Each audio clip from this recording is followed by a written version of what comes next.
Hi everybody, and welcome back to day 3 of my 3-part series from I Am the Light, The Wisdom of Jesus in the 21st Century. The book that I had written in October of 2021, and information that I've been guided to share with you. For those of you who don't know me or are just joining me today, my name is Patty Horton. I'm an author, Patricia Horton as some people know me. I'm an author and a direct channel for spirit. And we're going to pick up where we left off from yesterday. So if you want to catch up on the whole series before listening to today, go back 2 days and then listen to part 1 and then listen to part 2 and then listen to part 3 as there's a chronological order, and the lesson that equates to the whole entire 3-part series makes sense as we get into this 3rd day. Okay, so here it is. It's called on page 27 of the book. You can follow along if you like, for those of you who have the book. For those of you who don't and you just want to listen to the spoken word from the written word, I invite you to sit back and just soak in what I'm sharing with you here today. So, page 27, St. Teresa's Wisdom on Love. One of the reasons I had gone to Omega in 2013 was to further develop my trance mediumship abilities.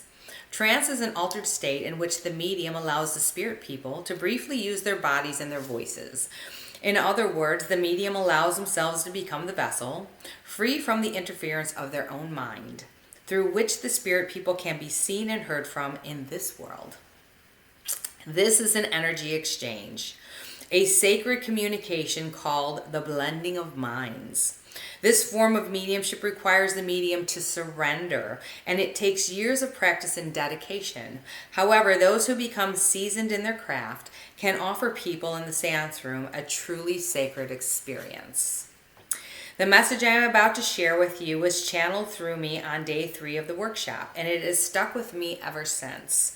It is a powerful yet loving message that speaks to each of our own hearts in one way or another. It carries with it the energy of the Christ and what he has come to teach the world. What he had came to teach the world. In my humble opinion, this should become the core of our own teaching, the standard that each of us adheres to as we raise our families or just move throughout our own lives.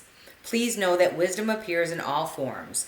The wisdom that is layered within St. Teresa's words are some of the most powerful that I have ever read. Please be mindful of this, that what you teach to your own children today will become the foundation on which they will teach their own in the future.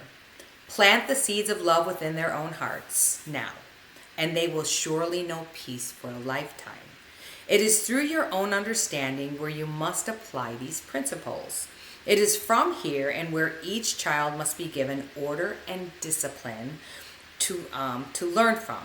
Yet it must be built upon a foundation of love.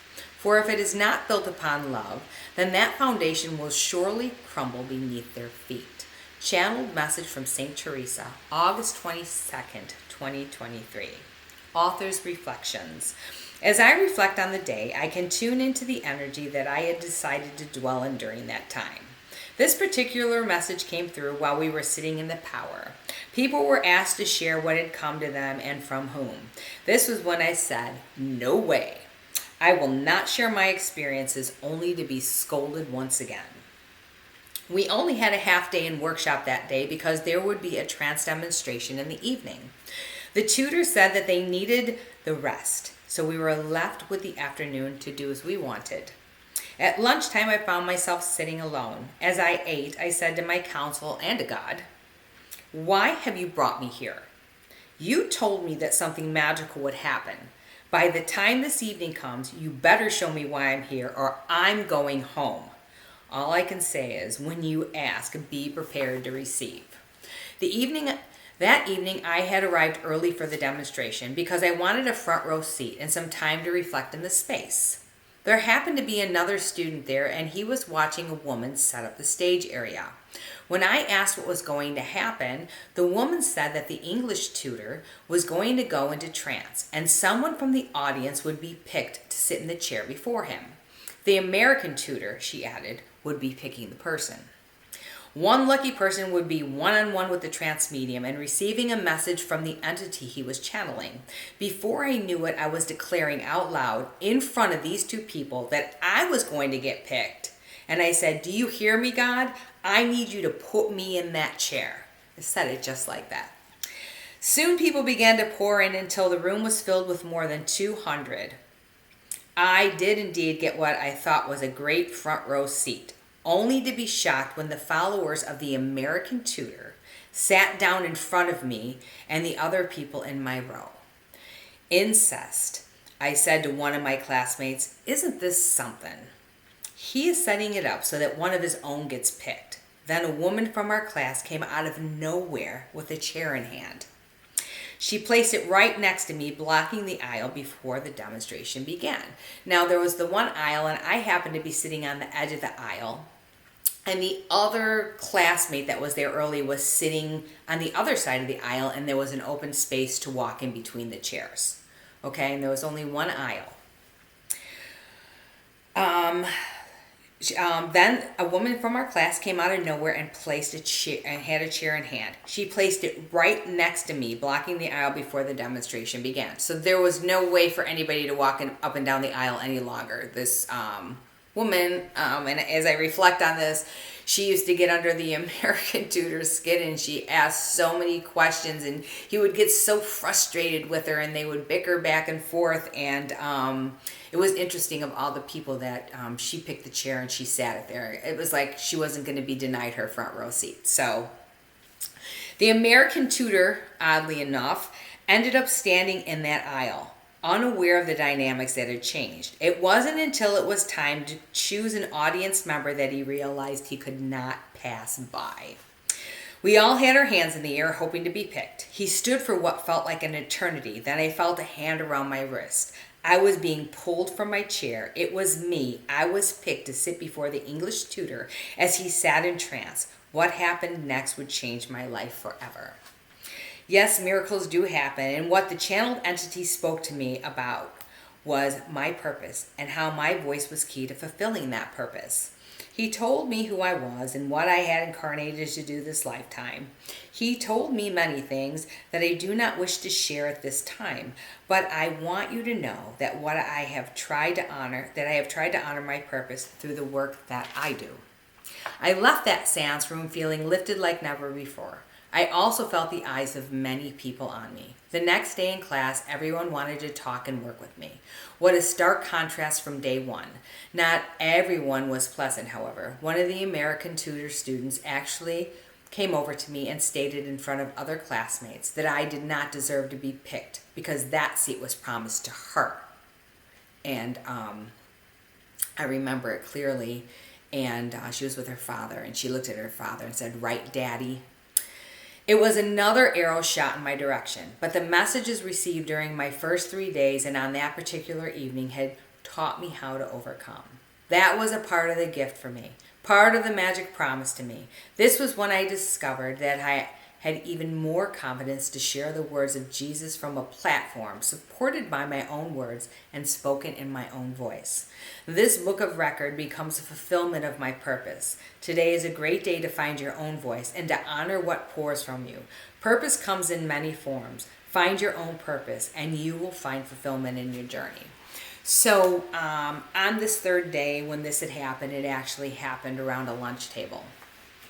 When the girl declared in front of everybody else that I wasn't supposed to be picked. She was the chosen one, not me. And I remember kind of gathering my things and walking away and becoming defeated once again. And it brings tears to my eyes now. And I remember standing in the middle of this lunchroom by myself, and the tears began to flow. And there was one student who I'm still friends with to this day. I hope we're still friends, but I believe we are. She said, "Don't let other people steal your thunder. Don't let them steal your joy. This was your moment and not that person's moment. You celebrate in this moment that was given to you because what happened to you was supposed to happen to you and for you." And it was in that moment that my energy shifted. And as I moved through the rest of the week, it was almost as if I was walking on cloud nine. Even at the end of that demonstration, when I was picked, I walked up to the American tutor and I thanked him for picking me. And he said, "Don't touch me, get away from me. I don't like to be touched after trance." So I remember walking away because you could see that he was frustrated that what he had intended to happen hadn't happened. So the next day in class in the morning, the whole room was set up in a square and all of the people were sitting around in a square. And the subject of what happened in the chair that night was the subject of the topic.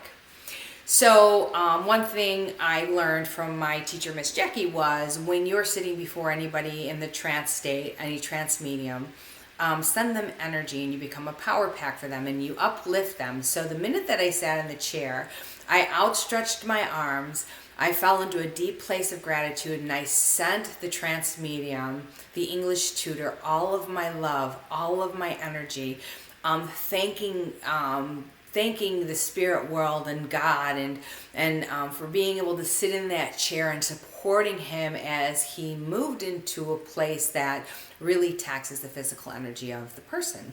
So as we sat in the circle, the American tutor said, "What an amazing experience." Now, mind you, I said to my friend who I had made friends with, the one and only person I really spoke to most of the time I was there, I said, he won't remember it's me. And she goes, "Oh, yes, he will." And I said, "Oh, no, he won't." So as we sat there, he said, "Boy, that was an amazing experience last night. That person who sat in the chair," and he started talking about it. He's like, "Boy, I sure wish that woman was in this classroom right now so that we could hear the experience from her directly," right? So I raised my hand and, of course, begrudgingly was asked yes. And I said, "It was me. I was sitting in the chair.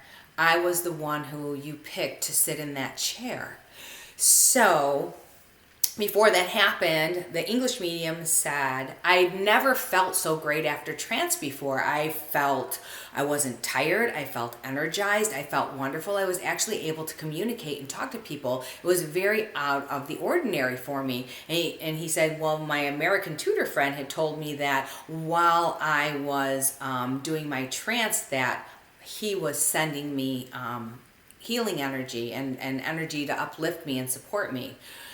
So when I got the microphone, I had said, and you could see the American tutor's face kind of change. So I began to ask some questions, and I had said to the English tutor, I said, "The minute I sat in the chair, I sent you all the energy that I had to support you in that moment because that is what I was taught to do." So immediately the microphone was taken from me and we moved on.